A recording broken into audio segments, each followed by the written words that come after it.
Hey, beautiful soul. Welcome to Spirit Speakeasy. I'm Joy Giovanni, Joyful Medium. I'm a working psychic medium, energy healer, and spiritual gifts mentor. This podcast is like a seat at the table in a secret club, but with mediums, mystics, and the spiritual luminaries of our time.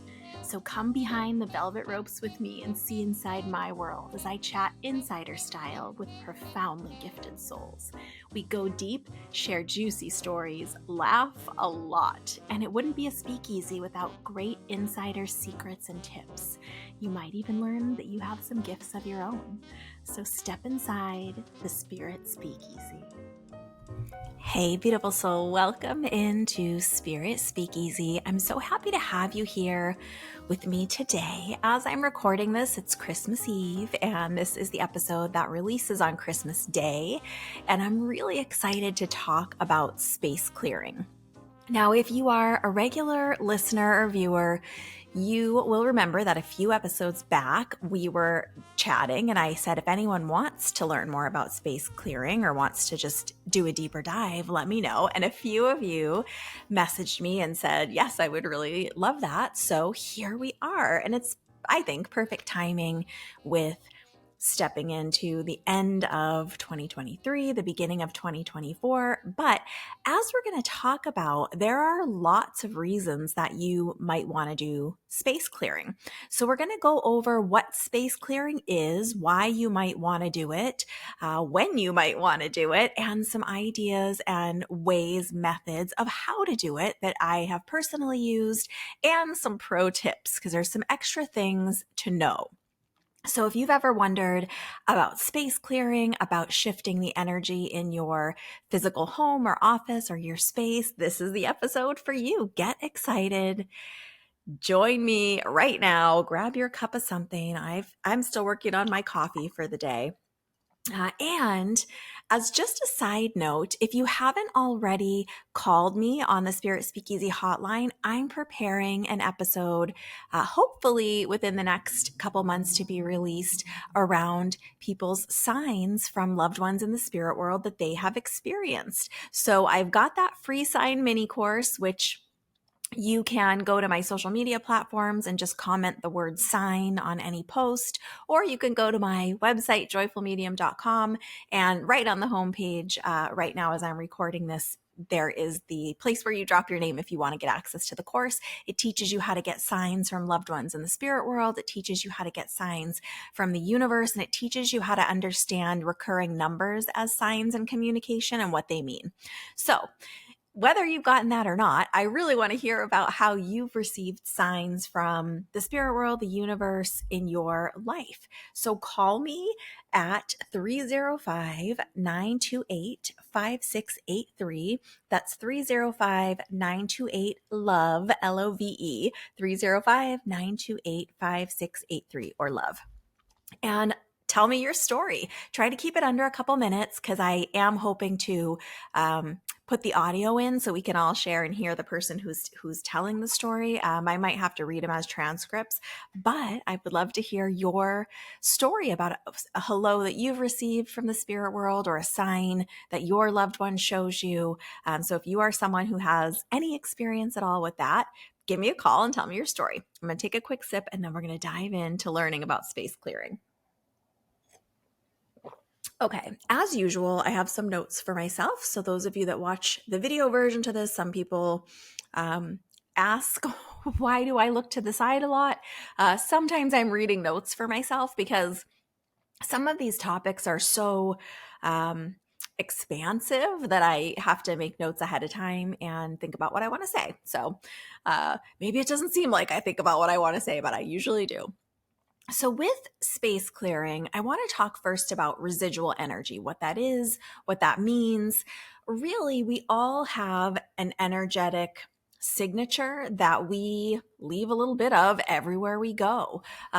We know that we do it this might be sounding a little gross, but we know that we do it with skin cells, right? We know that there's skin cells and dust and that we shed skin and hair. And especially if you are someone that has long hair like me, or pets shed hair, most of them, or dander of some kind. So we know that we're leaving little bits of our physical self as we go, but we're also leaving little bits of our energy behind.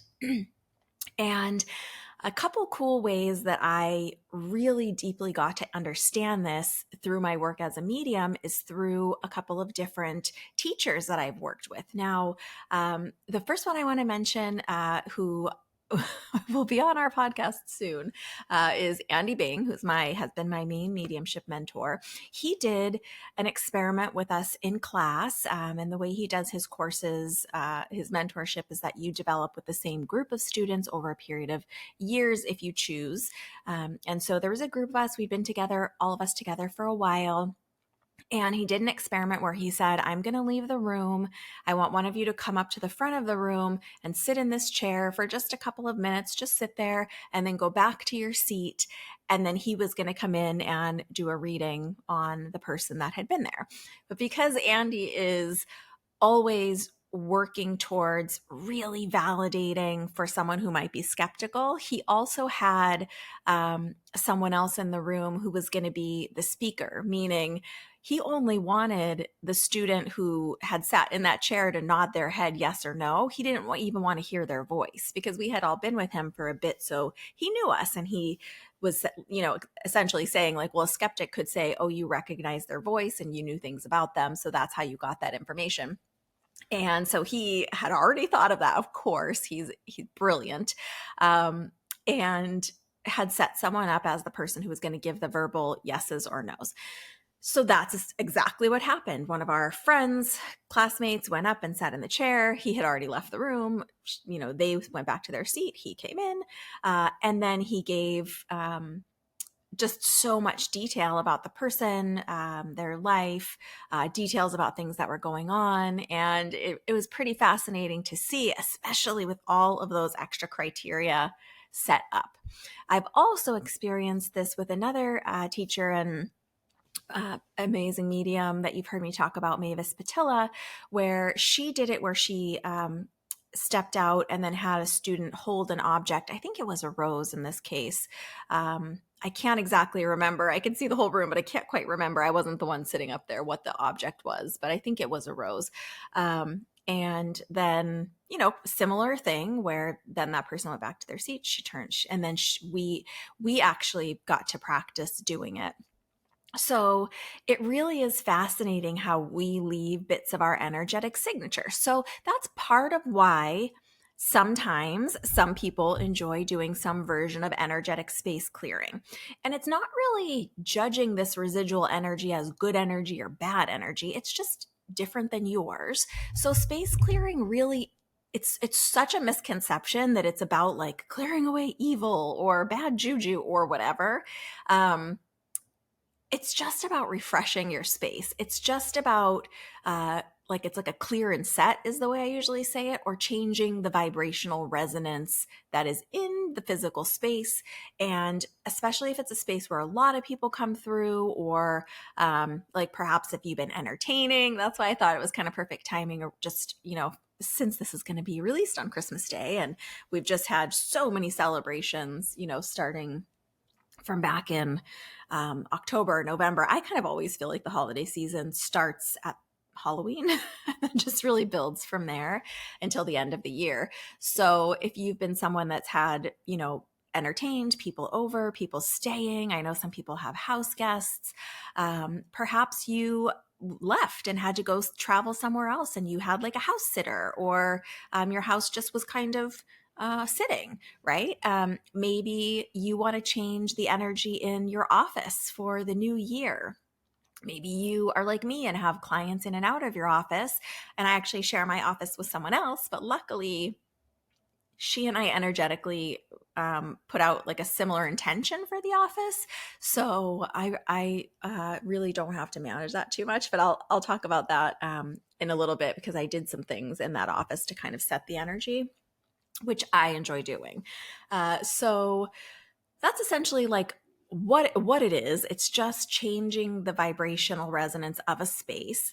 And it's not a permanent change unless I mean, even if you're the only one that ever enters that space, it's not necessarily a permanent change. But if you think about the reverence of entering like a church or a temple or a mosque, it's that residual energy that's built up in that place over time that is part of what makes it so moving, so powerful, so invoking of emotion or reverence or whatever it is that you feel. So it's like I said, it's not necessarily a bad thing to have different energy in a space, especially if like my office or like a place of worship. It's that similar intention, right? That similar high vibrational intention. So it's really up to you if you want to do space clearing, but that's essentially what it is. Essentially, why you would do it, like I said, is if you have people coming through, if you just want a refresh or a restart. At any time of year, really. I mean, if you think about it, we tend to do it for like spring cleaning, for kind of change of season cleaning. Most of us are doing some version, or most people I know anyway, are doing some version of like a deep clean, at least at the big seasonal changes. And that's part of why we're doing it, especially like in the winter. We've perhaps, it's pretty nice where I live, but depending where you live, maybe you're staying inside and really hunkering down, especially people. We have friends of the podcast that are in like more remote areas of Canada, for example, who, tend to like it when it snows to a certain degree, you're inside for a long period of time. So there can be like a stagnation of energy that happens too. It doesn't just have to be if you've been entertaining. It can be if the energy's stagnant. It can be I think I did mention this on that last podcast when I mentioned space clearing. It can be like if you've had the flu or a cold and you just like are like, okay, it's been resting, nurturing, sick energy in here. Now I want to, change it out. I'm feeling better, just like you would like wash your sheets.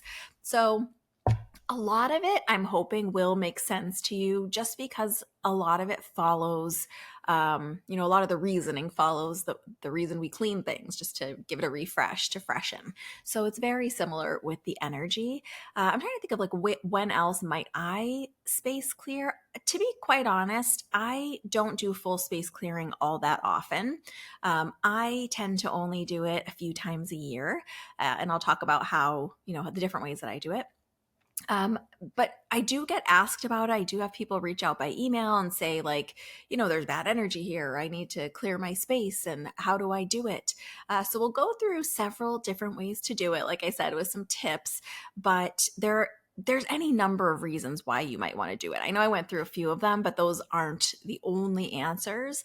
And the other thing is, do you have to do space clearing? No. It's like most of this energy work, most of these energetic tools, if it's something that makes you feel stressed out, like you think like, oh my gosh, I have to do this every week, or, and it becomes overwhelming, then it's okay to not do it, or it's okay to just do it in a very simple way. Because I really am going to give you some super simple ways to do it too. Or if it's something that feels good and you can actually feel a change in the energy and it feels positive and it feels like, oh, I really like doing this just like I like wiping down my counters, then yes, you should do it. I do want to throw a little caution in here about cultural appropriation, making sure that we're understanding heritage of where things come from and doing things that are in your own traditions as best you can. And of course, it's okay to learn, but just make sure that we're respecting the roots of where things come from. I'm not perfect. I don't necessarily know the roots of all of these tools. That I do, just because I feel like it's such a collection and it's so many overlap, right? So go with what resonates with you, let go of what doesn't, and really just let it be. We're thinking about lightening and refreshing the energy in the space, bringing it to a higher vibration. So it makes sense then to like be in an easy way when you're doing this. Feel upbeat, feel happy, or feel peaceful. If you're in like a bad mood, side note, unless you're someone like me who sometimes if you're in a bad mood, cleaning puts you in a better mood. Unless that's you probably don't want to do this when you're in a bad mood. It's just one of those things to do on an easy day or an evening or when you feel like it. So there's no necessarily 100% right and wrong about it. I am going to give you some cautions and things, obviously. But I'm going to go through several ways, and we are going to start the ways with The energy bubble. Now, this is the most simple, I want to say. Like, the steps are very simple. You don't need extra equipment. You just need yourself for this first way of doing space clearing. And for me, this is maybe the one that I do the most frequently, just because, it is really super easy and you don't need anything. So essentially, we all have this energy, this power of our own soul. And we do it in those of you that have ever attended the healing workshops that I do, like the free live workshops, we do this thing where we even feel an energy bubble between our hands. So it really is just using our own energy to create an energetic bubble. And it's okay if you feel like you're imagining it, it's still happening.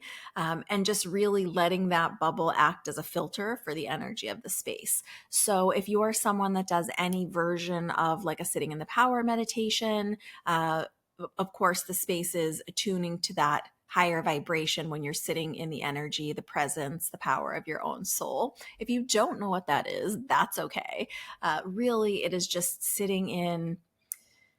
It's not, meditation is not even really focus or concentration. It's just sitting with the energy of your own soul, letting that energy rise up. Imagine it kind of filling your auric bubble or your personal space bubble, and then just naturally letting it expand into the space.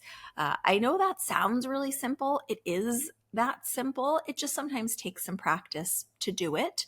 So you can either do it through expanding your own energy and just sitting peacefully for, I would say at least 10 to 15 minutes.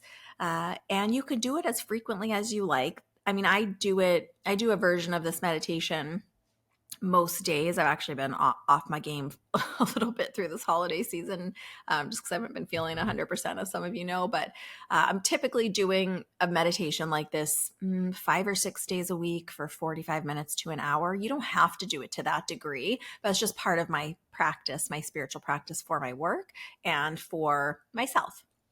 So if you don't have a regular meditation practice, that's okay. You could just sit for 10 minutes here and there with the intention of expanding your energy, your auric field to remember, we're just changing the vibrational resonance of the space to change it to that higher, lighter, more intentional vibration. The other way you can do an energy bubble is like I was talking about with the class. You just kind of take the energy. What's the best way to describe this? I know some of you listen to this podcast and some of you watch it. So I want to give the best description for those of you who are listening.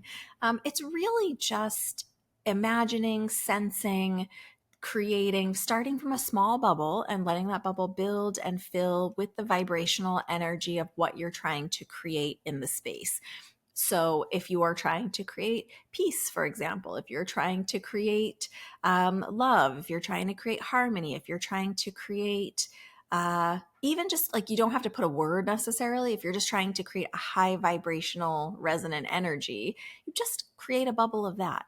And we're all divine creator souls. So you have the ability to create a bubble of energy. Like I said, you're sloughing off energy everywhere you go anyway. So you definitely can do it in an intentional way.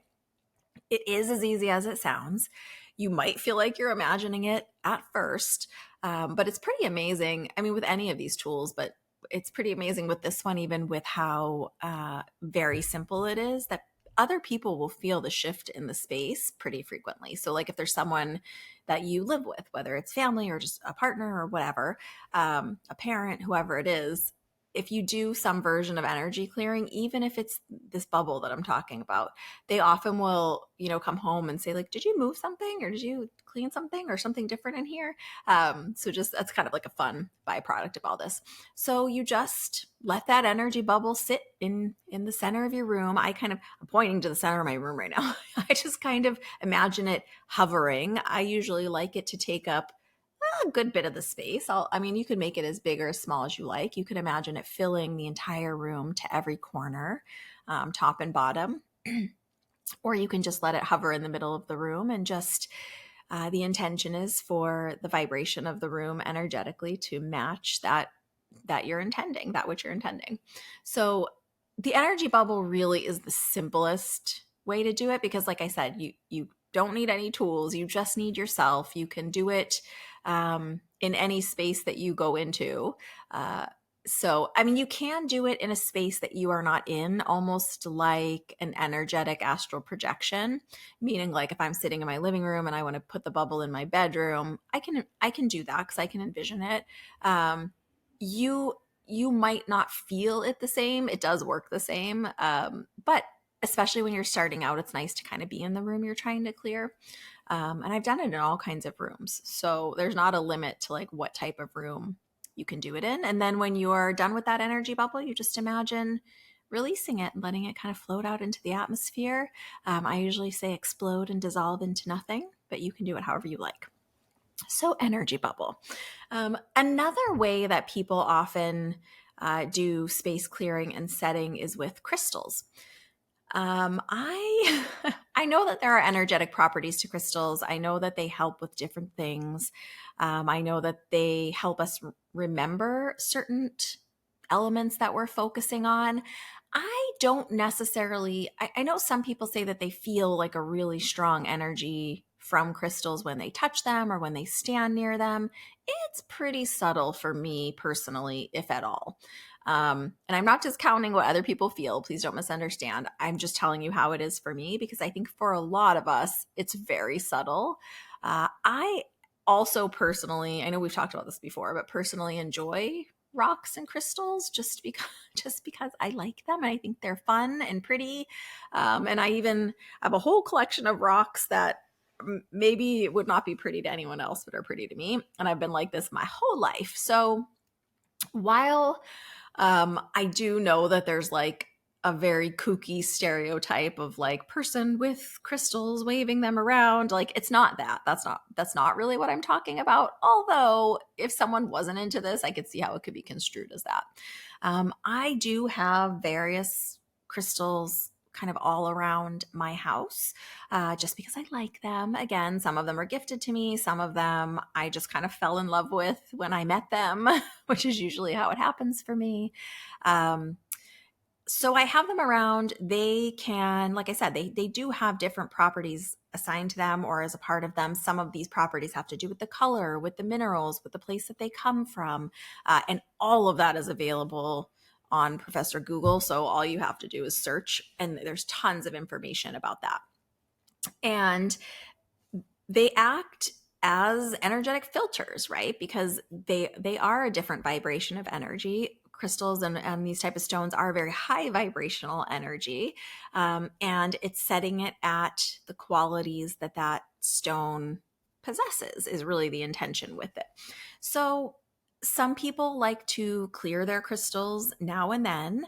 I'm going to talk quickly about crystal clearing because I know that that's going to be like a first question on people's mind. And then I'll talk about setting them and placing them. So, clearing them, there's a few different ways to do it. Some people clear them in moonlight. I will, just as a little aside, and you can deep dive it if you want to know more, but I wouldn't clear them typically in like an eclipse or an astrological event. Some people clear them in the full moon. Some people clear them in the new moon. So you can do that depending on where you live. Some people place them outside. Some people just place them on a windowsill or a table, you know, that the moonlight can shine on. All of that is totally fine. If they're gonna get stolen, don't put them outside. Like I said, depending where you live, you can also clear them in just like a sea salt bath.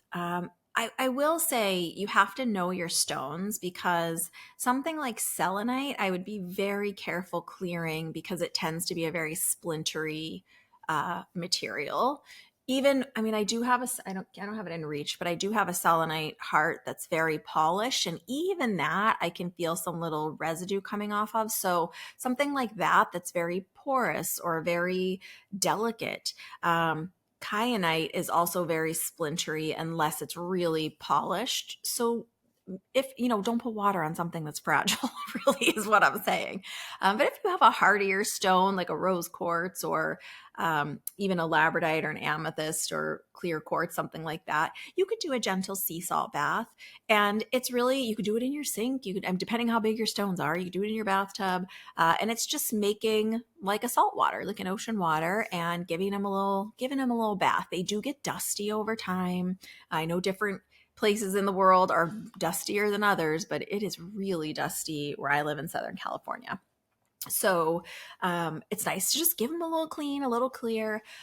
You can also clear them if you are someone that has like Reiki or any other version or method of energy work, of energy healing. You can clear them like that. With Reiki, there's a couple ways to do it. You could put the symbol under the stone, so like on a note card or on a something, and put the stone on top of it as like an it will radiate through the stone, essentially the energy of the Reiki symbol, and will continue to clear it as like a filter. It doesn't mean you never want to like give them a little dusting, but that's one way to do it. Or you can do it with Reiki energy itself. If you're like level 1 Reiki, for example, and you don't have the symbols yet, you can do it just with the energy from your palms, as you would in Reiki, or from your auric field.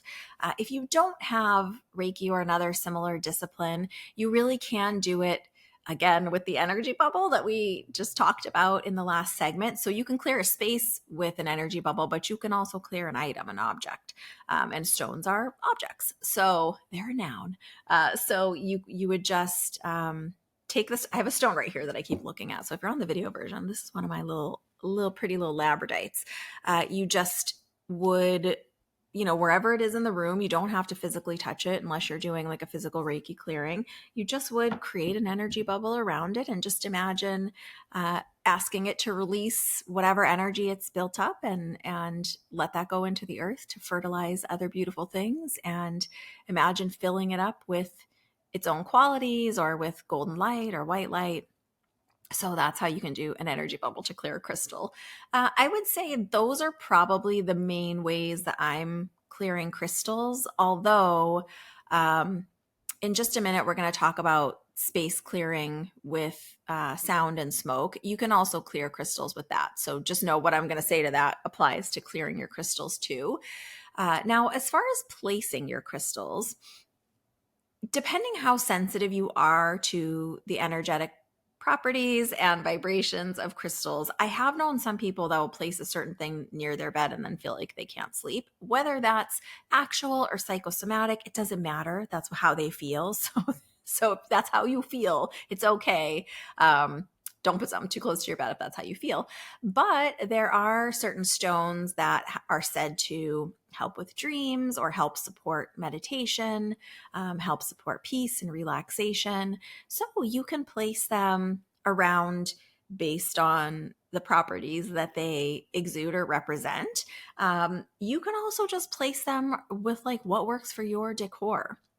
I have some beautiful agate slices of like coasters that were given to me by a friend. And so I have those just where they would be in my decor, but they still have the properties of agate. They're still a natural stone. They're really special.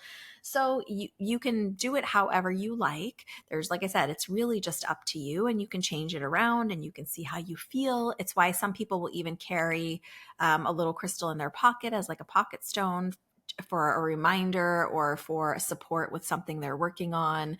For example, if someone's working on like self-love or self-care or nurturing or being more kind to themselves, they might carry a little rose quartz.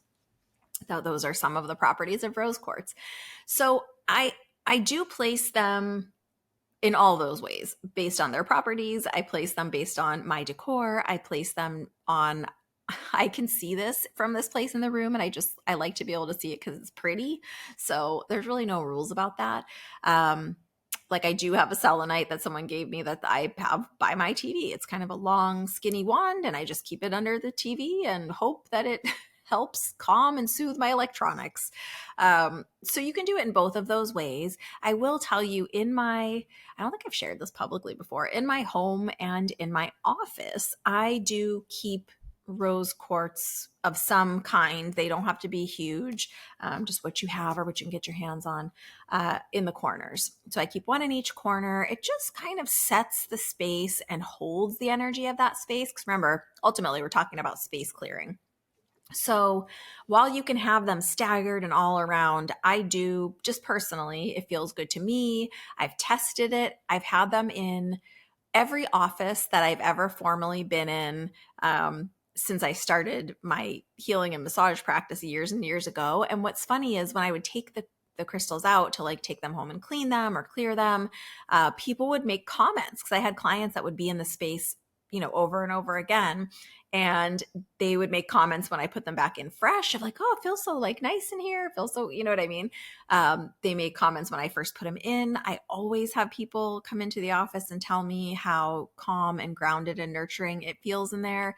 I mean, of course, some of it is because of the nature of the work we do in there and that it is high vibrational. But for me, I enjoy and feel like these rose quartz in my corners help to hold that space. Now, does it have to be rose quartz? No, it could be whatever you want. It could be something that's really grounding and solid, like an obsidian, like a black obsidian.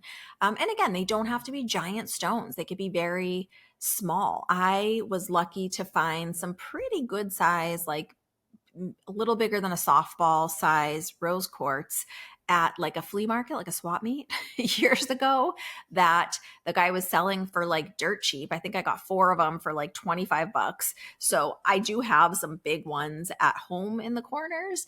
And you can put them in the corner where the wall meets on the floor, or you can also put them like if you had a piece of furniture in that corner or near the corner, you could put it on there and people would think it was just part of your decor because they are really pretty.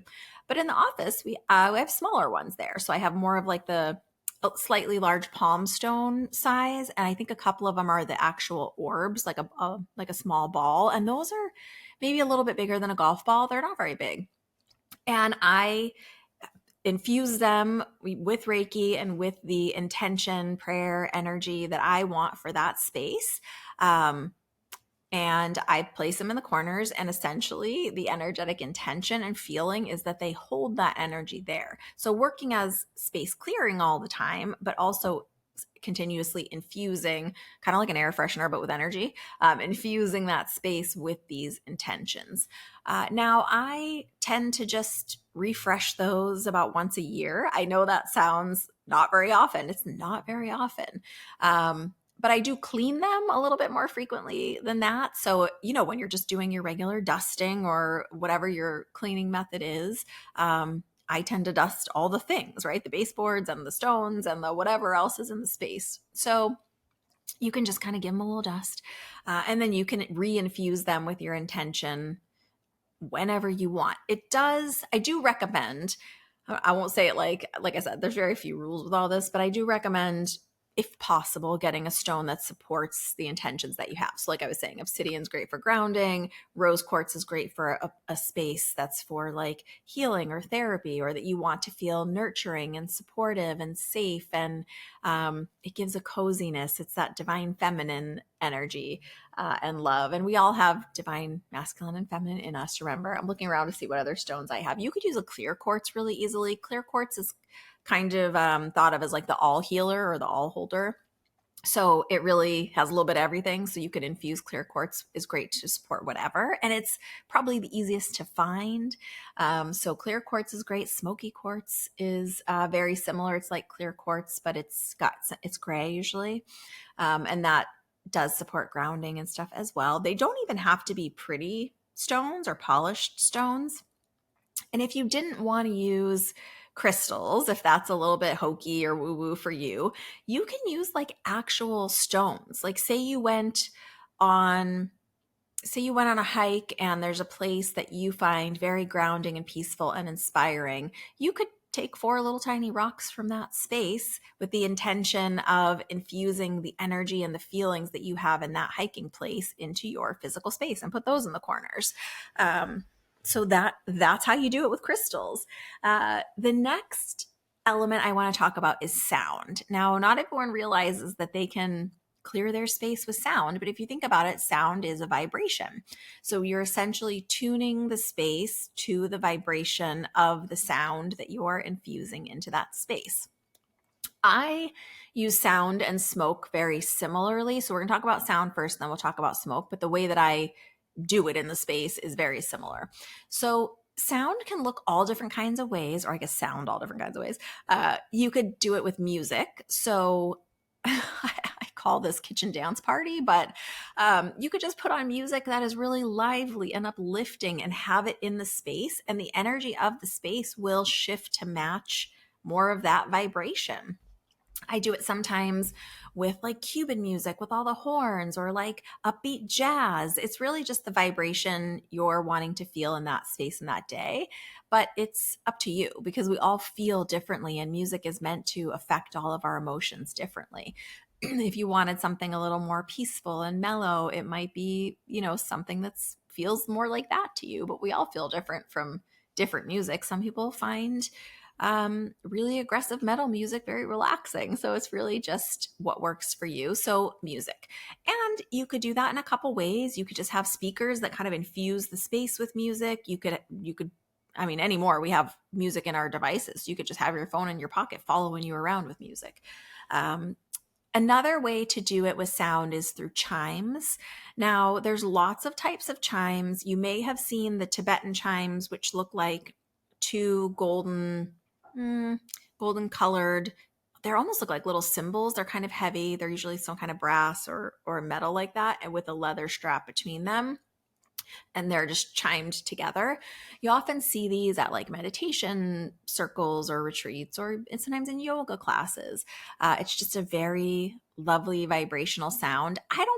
At one time, I studied the notes with sound healing and what they correlated to as far as the different chakras, because all the chakras have meanings, and there's like a depth that you can go to with this work. But you can also just clink them together and see if you like the tone or the vibration. And that probably means it's a good tone or vibration for you to do space clearing with. Now, with the chimes, I'm going to talk about chimes and singing bowls next, and then words and things. But generally, the way that I would do it, I don't use the chimes. It's just not part of the way I do it. But the way to do it really, if you're going to use chimes or bells, is kind of to move them around the space, almost like you're tuning each area, just because it's not like a speaker that fills the whole and vibrates through the whole place, or like an instrument that really, like an organ, think about in a like a church space or a worship space, where it kind of resonates and vibrates through the whole place. The chimes are smaller, obviously. So, and there's lots of ways to do it. There's the little tuning fork chimes. There's, like I said, those Tibetan chimes. So whatever chimes you like, you could even just use a bell, like a little old-fashioned jingly bell, any kind of jingle bell, even if it's like Christmas time and there's one on sale at your local corner store. Like any kind of bell will do, and just kind of move it around through the space. I am a little bit extra. You don't have to do it this way, but I like to start in the north corner and go clockwise. That's just the way I do it. You don't have to do it that way. That's the way I learned many, many years ago from someone much, much wiser than me. And I'll talk about it again, but that's essentially how I do it for all sound or smoke. Singing bowl is another way to do it. I have mine across the room right now, but I have a beautiful quartz crystal singing bowl that was gifted to me. There are also the little, well, they don't have to be little, but like the metal singing bowls that you see. It does take a little bit of practice to get the hang of how to use them. I think often, if you've not seen them used before, the inclination is there's usually some sort of like a paddle or a wand that comes with it that's either made from some sort of like soft rubber or wrapped with a leather or soft cloth.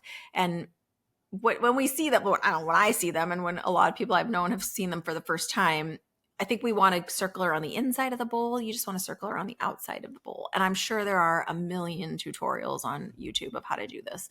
Those resonate. So that really, similar to like an instrument, because it is an instrument, will fill the space and vibrate in the space. I still like to move them around through the space. My crystal singing bowl is a little bit big I have tiny hands, so it's a little bit big for my hand. I mean, maybe they're not tiny, maybe they're normal size for me, but whatever, the bowl's big. And it's a little bit difficult to hold it on the palm of my hand because it needs to vibrate. So you can't hold it like you might hold a mixing bowl under your arm. It needs the vibration happening to the bowl and not being disrupted is what makes it resonate in the space. Typically there's a little ring that you set it on. So you can set it on a table or, the floor or whatever. I do, like I said, prefer to carry mine around and do it throughout the space. But with the singing bowl, I find it's best for me with this one in particular that I have to just leave it stationary, just because I don't want it. It's beautiful and very lovely thin crystal, and I don't want to drop it. And I'm a little bit of like a clumsy person. So you can carry it around your space or not, up to you. But it's tuning it to the high vibrational resonance of the note that is what the bowl sings. And like I said, these notes do correlate to different chakras. If you wanted to deep dive that, like I said, you can. It's on the internet. I did do this myself. So when I was first learning about singing bowls many years ago, I don't know. I tend to be an open-minded skeptic. So I was like, okay, I don't know if I believe this. I had already learned a bit about chakras and was in my healing practice already. And I found a website. I actually think it was a local maker of these bowls. I think they were doing blown glass bowls, this specific place. But I was like, okay, they had the notes for each bowl on their website, like a little MP3 that you could play. So I went on the website. I didn't want to see what chakras the notes correlated with. I wanted to see if I felt it in my body, and then I wanted to check it after. Not like a test, but like a quiz. So I did that, and I went through each note, pushed each little MP3 button, kind of closed my eyes and saw where I felt the vibration or the focus in my body with that specific note. And then I made a little note about it, went through each one, and then went back and looked at which chakras they correlated with. And I was amazed to see that it was exactly correlated to the ones that they said it was correlated to for me. So since then, I've been like, okay, there's something to this. But if you're not into singing bowls, it's okay. You can kind of find them a lot of places now. And you might want to learn more about, the way they're traditionally used, depending if you have glass or crystal or metal, where their origins are, just to kind of, like I was saying, give respect to the originators of these versions of clearing.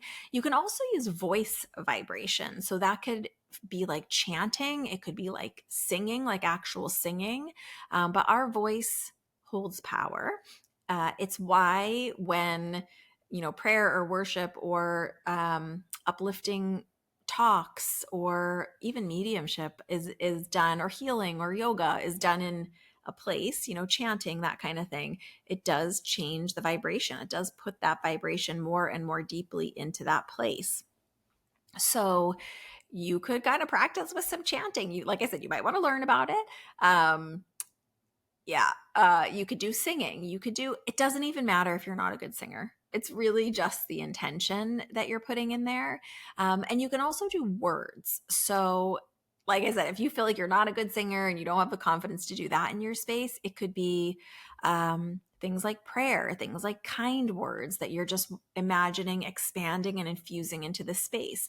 I don't know if you've ever seen this water experiment, the ice experiment. Oh my gosh, I think it's a Japanese scientist. I cannot remember the name of who it is right now. I made a note for myself to look it up, and then I clearly forgot. I wrote the notes for this earlier in the month.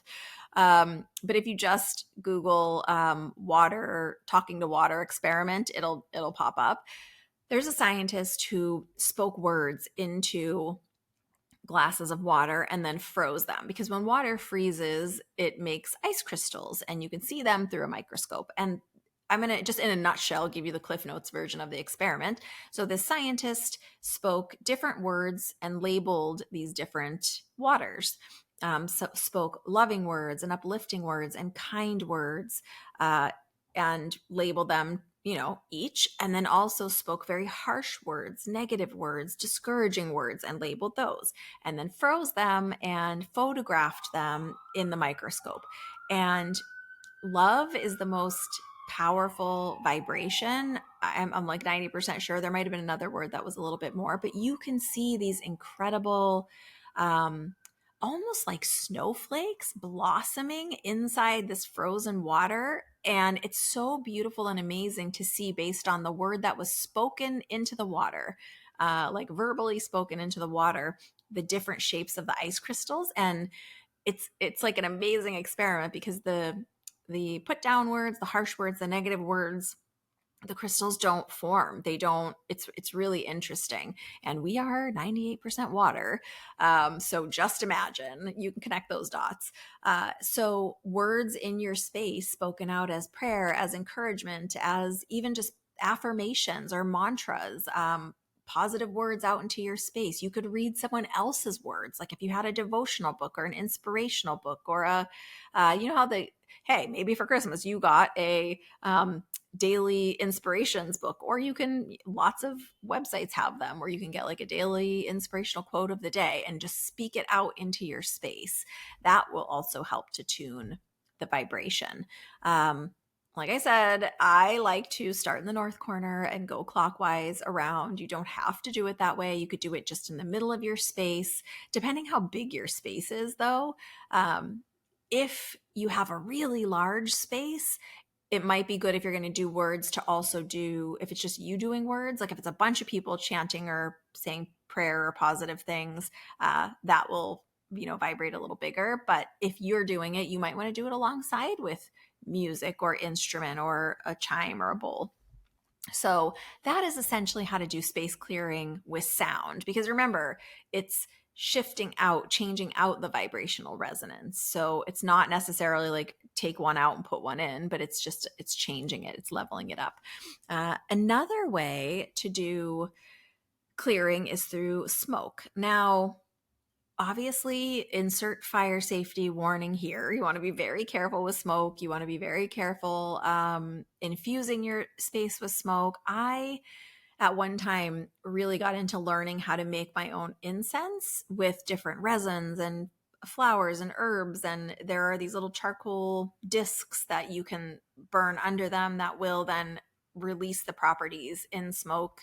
But in the last handful of years, my physical body can't handle anything burning, so any burning smoke. So I don't really do this way much anymore. I will tell you, if you're going to burn something, so whether it's like an incense that you buy that's a stick incense or a cone incense, or whether it's an incense you're going to make yourself, make sure you're educating yourself, because there are certain things like cinnamon, for example, that can be very harsh. There are certain more spicy things that you probably wouldn't want to burn, or will want to be very careful about how you burned it. Some things, when you burn them, are more poisonous. So just do your homework, do your research. I do also, like personally, if I'm going to use candles, for example, I've shifted to like an all natural, clean burning wick. I think we just want to be aware what we're breathing in. But that said, there are many long standing traditions of doing smoke clearing. Most religious beliefs have some version of incense or burning for clearing or infusing the space. I'm thinking of most of my references are Catholic, just because I went to Catholic school when I was very little. And so I have memories of the altar boys walking with this swinging metal, I don't even know what you would call it, orb of incense. And I believe it's frankincense and myrrh and something else in there. There is an incense called Three Kings. And I think it's that. And they swing it, and then the priest walks behind them. They're like clearing and infusing the way, because, that's the way it works in the Catholic religion. But there are others that have similar traditions. It's very common to have incense burning as an offering, as a clearing, and you can use smoke to clear the space. So it could be something like an incense. It could be something like a sage. There are many different kinds of sage. But again, do you have to do it this way? No, there's a million ways to do it, or you could not do it at all.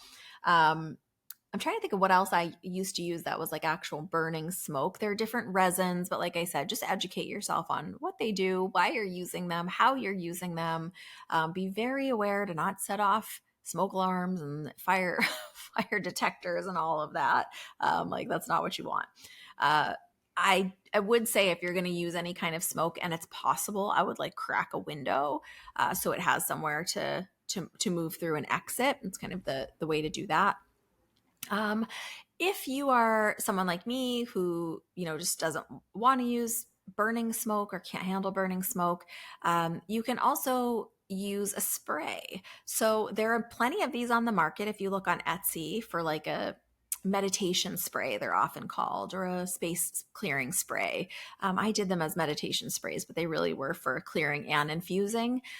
It's easy to make your own. You can find lots of recipes. You want to use some kind of distilled water, some kind of like rubbing alcohol or witch hazel, just a little bit. Be careful, know your ingredients, and then you can use whatever you want there. If you want to use rose water. And there are some supernatural things like that are, I mean, I've used rose water a lot. That's probably one of the more common things I use. You can make your own rose water. It really is water infused with rose petals. If someone gives you roses, it's lovely to make rose water when they start getting a little wilty. There are tons of easy recipes for rose water online, and that's like a very fresh, gentle. The properties of roses often are very similar to rose quartz, that nurturing, loving, enveloping, self-care type of vibe. So that's great for rose water, peacefulness, tranquility. You can also add essential oils to waters, I guess, to sprays. You do need something to help it diffuse. So that would be like a little couple drops of rubbing alcohol or witch hazel, because oil and water don't mix, and it'll just kind of splat out. It won't diffuse out in the way you want it to. But be very careful. I'm going to talk about this with this next one too, with essential oils. I know a lot of people don't take them as seriously as they are. I trained as an aromatherapist. I know a lot about essential oils. I personally have had a lot of reactions to different essential oils. When I was new in my massage practice, I thought, oh, I'm going to make these healing blends that I'm going to put in this lotion, because there are properties in essential oils for different ailments. I mean, it's very traditional, like folk medicine, to use plants to help with healing, whether it's a bath that you're going to take, or a rub, or a salve, or a lotion. And the more medicinal my lotions were that I made, the worse they smelled and the less people liked them, even if they worked for what they were intended for. So I learned that people preferred, the more common or more understood or more simple scents.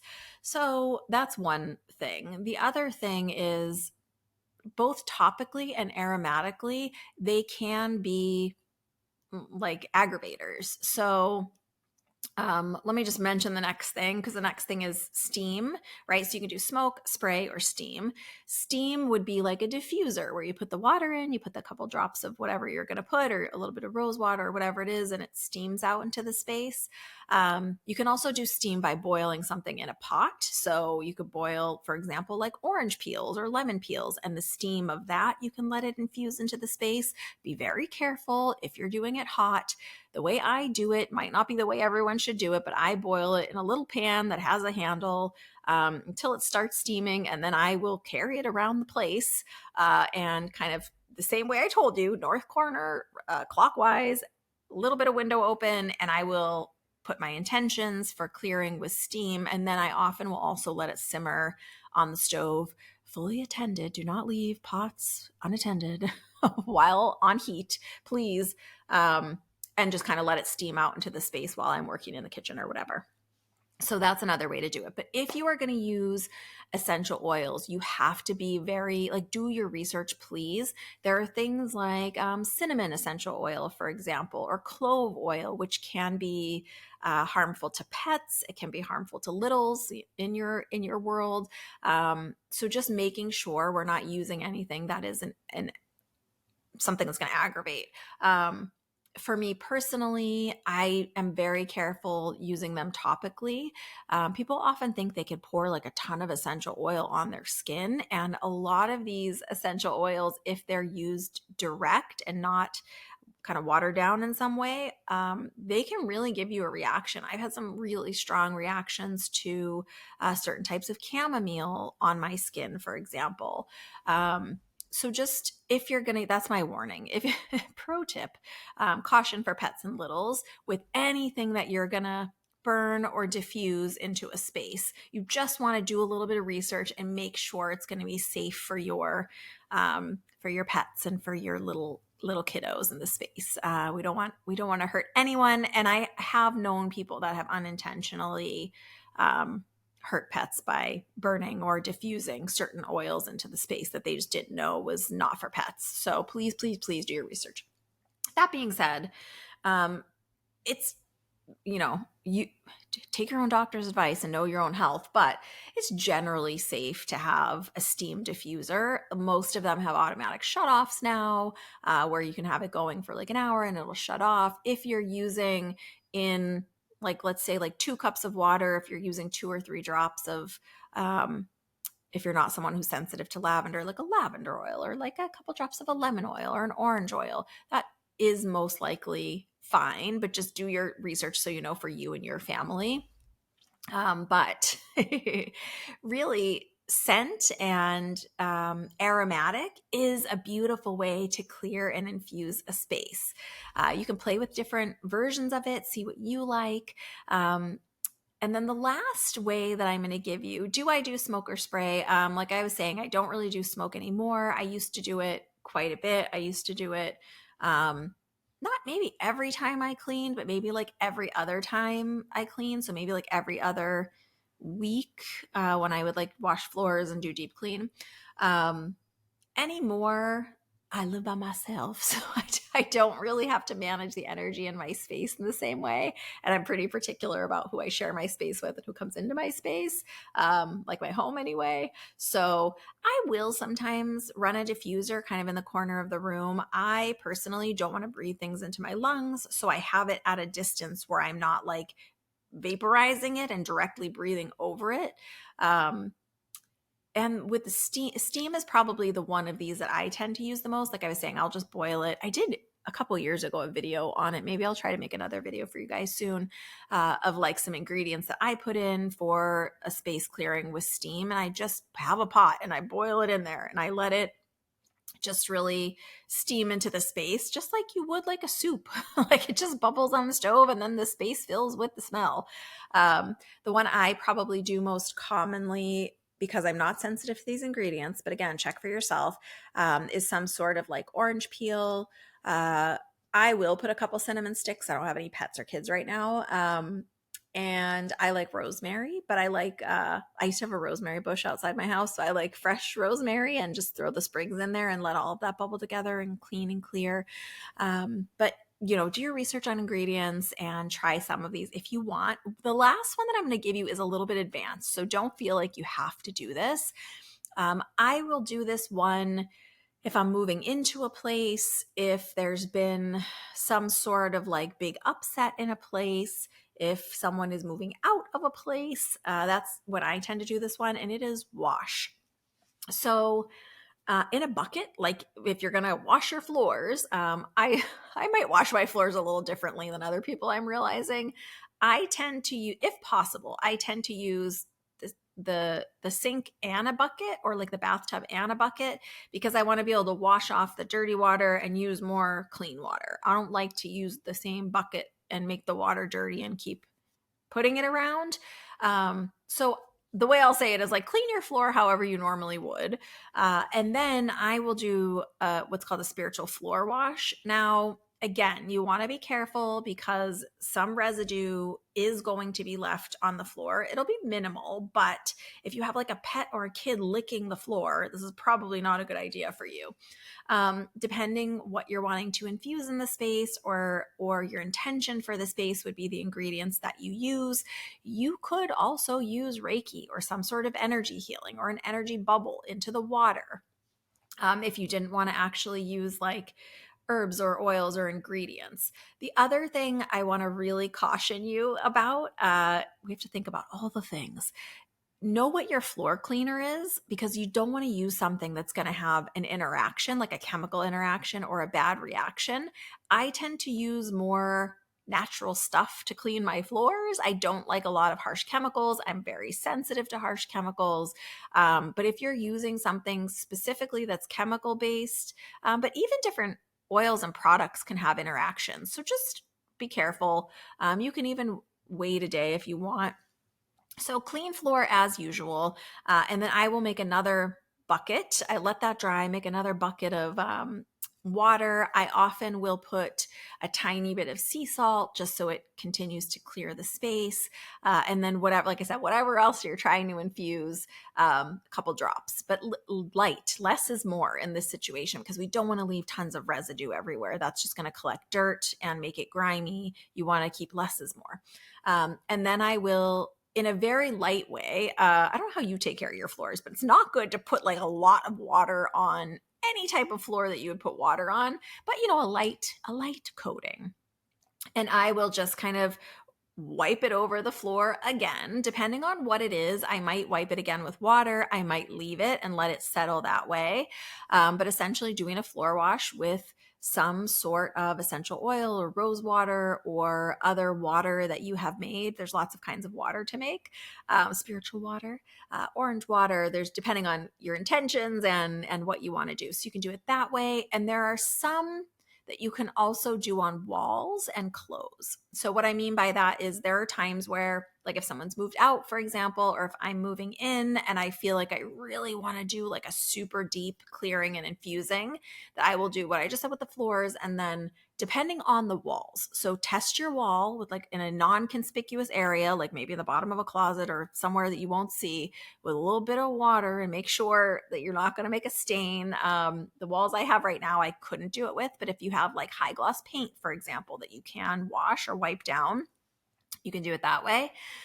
Or you can do it like again with a spray or something in the room. But you can actually use similar to a floor wash, the clean water, and you can wash the walls with it. But again, make sure your walls are washable. Please don't do this and ruin your walls and then tell me you ruined your walls. Check it first. And just like you would, like I have exposed brick where I am here. I mean, I'm always dusting this brick with like one of those dusters. And so you want to clean first. Anytime you're going to do a wash or an infusion like that, clean first, right? And it is good to clean first with any of these. It's even just doing like a dusting and a general cleaning, like the way you would, and opening the windows and freshening the air. It really does make a big difference in the energy of the space. So you could try that first and see if you feel like it's enough, and then go to these different layers of cleaning and clearing that I've given you. But be very careful if you're going to use it in laundry. Here's why. This last thing that we're talking about, these washes or these like putting a couple drops of something, some oils are flammable, like in the dryer, for example. So it's why even when I was a massage therapist, you have to be very careful washing sheets that have oil on them. People's dryers catch on fire. It's a real thing. However, there are things like that are safe for washing that are like, I keep wanting to use rose water just because I know it's safe, but you can do a little bit of research and see what's safe for you.